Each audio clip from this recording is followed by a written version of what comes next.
শরীর এবং মন এই দুটোকে ভালো রাখতে ঘুমের প্রয়োজন অনেক বেশি। একটা সন্তান জন্ম নেওয়ার পর থেকে একটা মা সেটা আর কখনোই পায় না। শুধুমাত্র জীবনে বেড়ে যায় অনেক দায়িত্ব আর কর্তব্য। বেশ কিছুদিন থেকে শরীরটা ভীষণ খারাপ করছে, এই জন্য ঠিক মতো 2 দিন থেকে কোনো ভিডিও দিতে পারছি না। আজ সকালবেলায় তুলতুল আর গুনগুনকে একটা হেলদি নাস্তা বানিয়ে দিলাম, সেটাই তোমাদের সাথে আজকে শেয়ার করছি। প্রায় সময় এই নাস্তাটা ওদের জন্য বানাই, তাই ভাবলাম আজকে তোমাদের সাথে এটা শেয়ার করি। এখন যে ব্যাটারটা দেখছো এটা পুরোটা প্রোটিন ভরা একটা খাবার, যেটাতে আছে সিদ্ধ আলু, কিছু ম্যাশ করে রাখা চিকেন আর অনেক রকমের সবজি, তার সাথে 2টো ডিমও অ্যাড করে দিয়েছি। এই নাস্তাটা তুলতুল গুনগুন অনেক বেশি পছন্দ করে। ইদানিং শরীরটা ভীষণ খারাপ থাকছে, প্রেশারটা ভীষণ লো হয়ে যাচ্ছে শুধুমাত্র ঘুমের কারণে।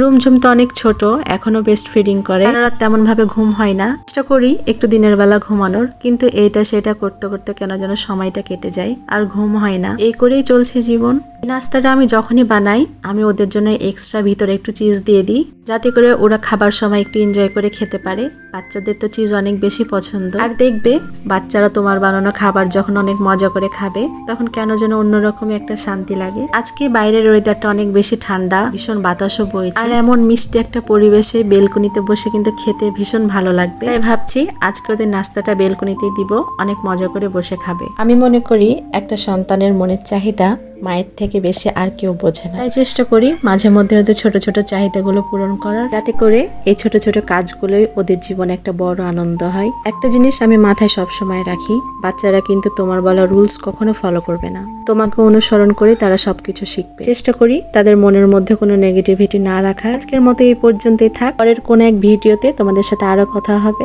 সকলে ভালো থেকো।